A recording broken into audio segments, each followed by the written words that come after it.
pousser des cris aigus. Et il est arrivé quelque chose d'extraordinaire. Un jeune prince vient de naître. Allons tous lui souhaiter la bienvenue et lui présenter nos vœux. La maman du petit faon leva la tête.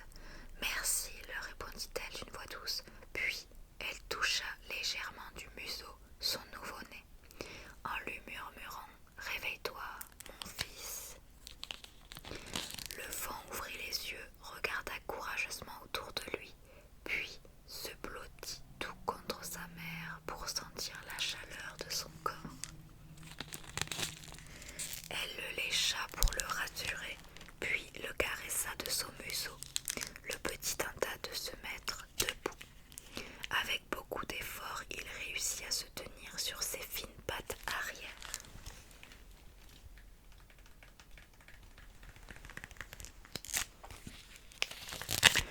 Celle de devant n'était pas encore très solide et glissait, mais il fut récompensé de ses efforts et se retrouva bientôt debout à côté de sa mère.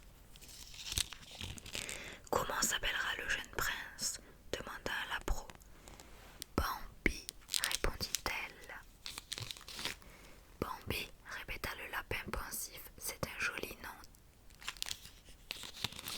Moi je m'appelle Pampan. » Et en quelques bonds, il s'enfonça dans la forêt avec sa mère et ses sœurs.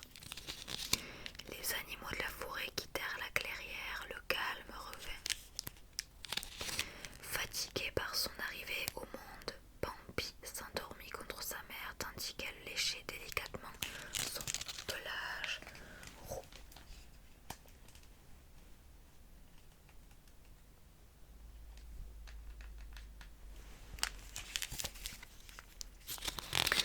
En été, la forêt était magnifique. Le feuillage épais des arbres se découpait majestueusement sur le ciel bleu et dans l'herbe fraîche des petites fleurs en forme d'étoiles brillaient de toutes les couleurs de l'arc-en-ciel. Bambi aimait beaucoup se promener avec sa maman sur les sentiers. Il aimait sentir les petites feuilles et les brindilles le caresser légèrement. Parfois, il trébuchait contre la racine d'un arbre où il s'emmêlait dans les herbes, mais sa mère était toujours là pour l'aider. La forêt était pleine de petits personnages étranges qui avaient très envie de devenir ses amis.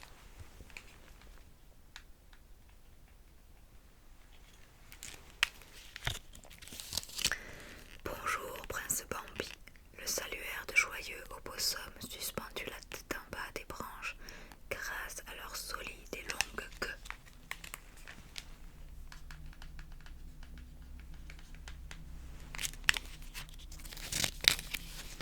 Lorsque Bambi et sa maman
ailes. Suis-moi, cours, lui suggéra sa mère. Il s'ébattait joyeusement au milieu des herbes fraîches, ivre de joie. Et lorsqu'il finit par s'immobiliser pour reprendre son souffle, il se retrouva face à un autre animal qui lui ressemblait beaucoup.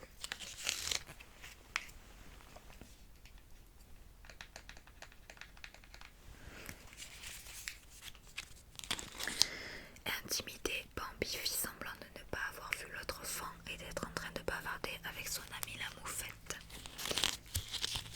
N'aie pas peur, Bambi, c'est Faline, la fille de ta tante, Enna, le rassura sa mère en souriant. Bonjour, dit-il à cet autre. Puis tout naturellement, Bambi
combattit jusqu'à ce qu'il n'eût plus de force. Il s'écroula alors sur le sol, l'épaule endolorie. Vaincu, il s'éloigna tandis que Bambi et Faline partaient ensemble. Un matin d'automne, Bambi sentit la reconnaissable et terrible odeur des hommes. Tu ne t'es pas trompé, Bambi, lui dit tristement le grand prince de la forêt. Les hommes sont arrivés jusqu'ici avec leurs tentes et leurs feux. Nous devrions partir et aller dans les collines. Les voix des hommes et les aboiements de leurs chiens étaient déjà proches, très proches. Dépêche-toi, Faline, cria Bambi, et il fondait sur les bêtes qui hurlaient. On entendit alors une explosion assourdissante et Bambi sentit un coup, puis une vive odeur. La forêt brûle à cause du feu des hommes. Nous devons fuir jusqu'à la rivière, vite, crie le grand prince de la forêt à Bambi. Les deux cerfs coururent de toute leur force à travers la forêt, envahis par les hommes, dévastatrices, et arrivèrent enfin à la rivière. D'un saut, ils se jetèrent dans ses eaux bouillonnantes.